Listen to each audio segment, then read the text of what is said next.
हिरण्यगर्भ कहाणी ब्रह्मांड नायकाची श्री स्वामी समर्थांची. लेखक सखाराम आठवले. अंतरंग 4. श्रीपाद श्रीवल्लभ अवतरले. अष्टमीचा चंद्र आकाशात विलसत होता. योगीराज हिमालयातल्या एका गुहेत ध्यानस्थ बसले होते. धगधगत्या धुनीमधून केशरी अग्निज्वाळा उब आणि प्रकाश देत होत्या. साधारण 170 ते 172 वर्षाचा कालखंड सरला होता. योगीराजांनी आपले अर्धोन्मिलित नेत्र उघडले आणि अलग पुकारला. बाहेर तीव्र हिमवृष्टी होत होती. विजांचा विलक्षण कडकडाट होऊ लागला. मेघांच्या प्रचंड गडगडाटानं सृष्टीचा थरकाप होऊ लागला. गुहेत एकाएकी कवडी युद्धाचा धूर भरला आणि त्या धुरातून योगी वेशातील श्री दत्त महाराज प्रकट झाले. योगीराजांच्या चेहऱ्यावर स्मित उमटलं. दोन्हीही विभूतींनी एकमेकास विनम्र प्रणिपात केला. तेजाचं तेजाशी होणारं ते मिलन होतं. दोन्ही महासिद्धांची चर्चा सुरू झाली. साधारण इसवी सन 1319चा काळ असावा. योगीराजांनी श्री दत्त महाराजांकडे क्षेमकुशल विचारून प्राप्त परिस्थितीत जंबूद्वीपामध्ये म्हणजे भारत देशात काय चाललं आहे असे विचारलं. दत्त महाराज म्हणाले, 11व्या शतकात जंबूद्वीपातील समाजानं राजकीय आणि धार्मिक गुलामगिरी अनुभवली होती. समाज माणसावर इस्लाम धर्माचा पगडा होता. नाथ परंपरा समतेचा संदेश देत हिंदुत्व परंपरा जपण्याचा आटोकाट प्रयत्न करीत होती. 11व्या शतकातल्या आपल्या दत्त परंपरेतल्या सद्गुरूंनी समाजात अन्याय, अत्याचार आणि शोषणाच्या विरोधात जागृती निर्माण केली होती. त्यासाठी त्रिशूळ, चक्र, शंख ही शौर्याची प्रतीकं धारण केली होती. गाय आणि कुत्रे यासारखे पाळीव प्राणी त्यांच्या सहवासात होते. महाराष्ट्रात नाथ परंपरा, दत्त परंपरा आणि सुफी परंपरा यांनी 4 शतकांपेक्षा जास्त काळ एकत्रित आणि सामुदायिक लढा उभारून समाज माणसात भक्तिमार्ग वृद्धिंगत केला होता. आता आपण ज्ञानेश्वरांकडून पुढील वृत्तांत ऐकू. श्री दत्त महाराजांनी क्षणभर डोळे मिटले. इकडे आळंदीत संजीवन समाधीत बसलेल्या श्री ज्ञानेश्वरांनी डोळे उघडले. त्यांना परमात्म्याच्या चेतनेतून आलेल्या स्पंदनाचा स्पर्श आणि अर्थ जाणवला. त्या क्षणी श्री ज्ञानेश्वर, श्री निवृत्तीनाथ, श्री सोपानदेव आणि त्यांच्या भगिनी आदिशक्ती मुक्ताबाई हे योगीराज आणि श्री दत्त महाराज असलेल्या गुहेत प्रकट झाले. श्री दत्त महाराजांनी श्री ज्ञानेश्वरांना परिस्थितीचं उद्बोधन करायला सांगितलं. काय मनोहारी दृश्य! स्वतः परमात्मा त्रिगुणातीत श्री दत्त महाराज, शिव, विष्णू, ब्रह्मा आणि योगमायेचे स्वरूप श्री ज्ञानदेव, निवृत्तीनाथ, सोपान आणि मुक्ताई हे त्या गुहेत सद्य परिस्थितीबद्दल चर्चा करत होते. जगत कल्याणाची रूपरेषा ठरवत होते. श्री ज्ञानेश्वरांनी जंबूद्वीपाच्या पश्चिम भागात म्हणजे आपल्या महाराष्ट्रात वारकरी संप्रदायाची मुहूर्तमेढ रोवून भक्ती संप्रदायाची उत्तम वाढ होत असल्याचं सांगितलं. शुद्ध ज्ञान सर्वसामान्यांपर्यंत पोहोचवण्यासाठी प्राकृतात भगवद्गीता म्हणजेच भावार्थ दीपिका अर्थात ज्ञानेश्वरीचा प्रचार आणि प्रसार होत असल्याची माहिती दिली. त्यांनी स्वतः भावार्थ दीपिकेच्या माध्यमातून सर्वसामान्यांना गीतेतला कर्मयोग, ज्ञानयोग आणि भक्तियोग सोप्या भाषेत समजावून दिल्यानं समाजात भक्तिभाव आणि त्यायोगे सलोखा वाढून समाज जीवन समाधानी बनत असल्याचं विशेष तत्वानं नमूद केलं. आत्मज्ञानाकडे जाणारा ज्ञानमार्ग, कर्ममार्ग आणि भक्तिमार्ग या सर्व वाटांची सर्वसामान्यांना ओळख करून देत भावार्थ दीपिका अर्थात ज्ञानेश्वरी ही अज्ञानरूपी तिमिरात चाचपडणाऱ्या जीवांना ज्ञानप्रकाश किरणशलाका ठरली असून त्यायोगे ज्ञानेश्वरांनी त्यांना नेमून दिलेलं काम योग्य पद्धतीनं घडवून आणलं असल्याची आणि वारकरी संप्रदायातले अग्रणी ते काम समर्थपणे पुढे नेत असल्याची माहिती दिली. सर्व वृत्तांत ऐकून योगीराजांनी आनंदानं मान डोलावली. आता ती वेळ आली होती योगीराजांनी सिद्धांच्या महासभेत सांगितलेल्या त्यांच्या श्रीपाद श्रीवल्लभ अवताराची. कलियुगात विपरीत ज्ञान वाढू लागल्यानं आत्मज्ञानप्राप्तीच्या मार्गावर लोक दिशाहीन झाले होते. पाप आणि दुराचरण यामुळे भूमीला भार झाला होता. या भक्तांना गुरु शिष्य परंपरा मार्गानं उपासनेविषयी मार्गदर्शक होऊन भक्तजनाचा उद्धार करण्यासाठी योगीराजांनी श्रीपाद श्रीवल्लभ अवतार घेण्याचं ठरवलं.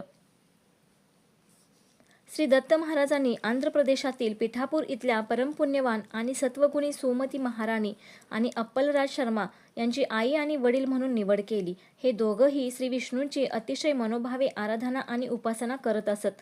श्री दत्त महाराजांनी जन्म घेण्यासंदर्भात सुयोग्य व्यक्तीची निवड केलेली पाहून योगीराजांनी प्रसन्नतेनं मान डोलावून संमती दर्शवली. योगीराज आणि श्री दत्त महाराज आता जोडीनं गुहेबाहेर येऊन हिमपर्वत उतरू लागले. इकडे पिठापुरात राजशर्माची पत्नी सुमती राणी तिसऱ्या खेपेस गर्भवती होती. आधीची 2 बालकं, एक जन्मांध तर दुसरे लंगडे असल्यामुळं ते पती-पत्नी दुःखी होते. एके दिवशी रात्री सुमती महाराणीस स्वप्नात ऐरावताचं दर्शन झालं. नंतर काही दिवस शंख, चक्र, गदा, पद्म, त्रिशूळ इत्यादी आणि विविध देवता, ऋषी, सिद्ध आणि योगी अशी अनेक दर्शनं स्वप्नात होऊ लागली. नंतर त्या जागृतावस्थेत देखील तिला दिव्य दर्शन होऊ लागली. सुमती महाराणीनं या गोष्टी आपले पती राज शर्मांना सांगितल्या. राज शर्मा कालाग्नी दत्ताची उपासना करायचे. या कालाग्नी दत्तानं एका तेजपुंज तरुण योग्याचं रूप राज शर्मास दाखवलं आणि सांगितलं, हे तू पाहिलेलं रूप म्हणजे येणाऱ्या शताब्दीतला माझा एकुलता एक अंश अवतार आहे. मी तुझ्या मागच्या जन्मात दत्त स्वरूपात तुला दर्शन देऊन तुझी काय इच्छा आहे असं विचारल्यावर तू पितृश्राद्धाच्या दिवशी जेवायला यावं अशी विनंती केली होतीस. मी ते जेवून तुझ्या पितृदेवतांना शाश्वत ब्रह्मलोक दिला. राज शर्मा आपल्या पत्नीस सुमती राणीस म्हणाले, या जन्मात कोणत्याही रूपात श्री दत्त महाराज भोजन द्या असे विचारतील. तो दिवस पितृश्राद्धाचा असला तरी देखील कसलाही विचार न करता ब्राह्मण जेवायच्या अगोदर त्यांना भोजन अवश्य द्यावं. महालय अमावस्येचा दिवस उजाडला. श्री दत्त महाराज आणि योगीराज दोघंही पिठापूरला पोहोचले. श्री दत्त महाराजांनी अवधूत वेश घेतला आणि योगीराज त्यांचे सांगाती गुप्तपणे चालू लागले. राज शर्मा पितृश्राद्धाच्या तयारीत होते. तेवढ्यात दारात ओम भवती भिक्षाम देही अशी आरोळी आली. अवधूत वेशातील श्री दत्त महाराजांना सुमती महाराणीनं भिक्षा घातली. अवधूतांनी काही मागणं माग असं म्हणताच सुमती महाराणी म्हणाली की मला श्रीपाद श्रीवल्लभांचं रूप बघण्याची तीव्र इच्छा आहे.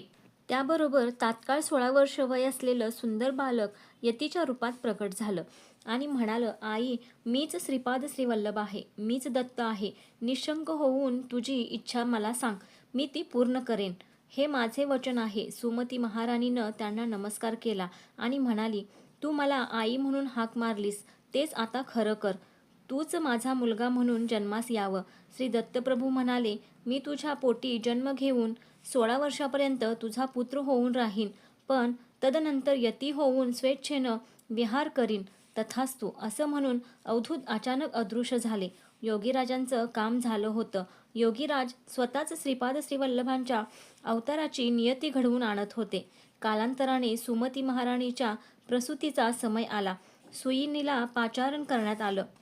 श्री दत्त महाराज आणि योगीराज गुप्त रूपानं तिथे हजर होतेच. आकाशवाणी झाली आणि सर्वांना बाहेर जाण्याचा आदेश झाला. सुमती राणी मूर्छित झाली. श्री दत्त महाराज सुमती मातेच्या गर्भातून ज्योतिरूपानं अवतरले. घरातून मंगलवाद्यांचा ध्वनी येऊ लागला. योगीराज प्रकट झाले आणि त्यांनी आपल्या त्रिशूलाने भूमीवर प्रहार करताच त्यांच्या सान्निध्यात 4 वेद आणि 18 पुराणे ज्योतिरूपाने प्रगट झाली.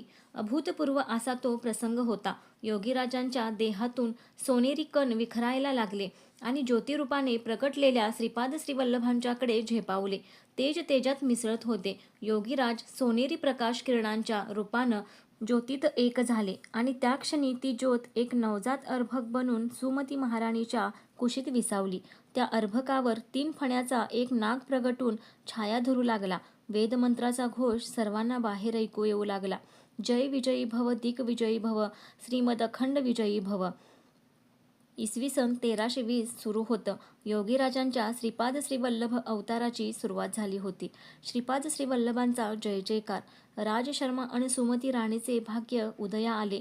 सुवर्णकणाचे तेज लेऊनी श्रीपाद श्रीवल्लभ अवतरले. श्री स्वामी समर्थ.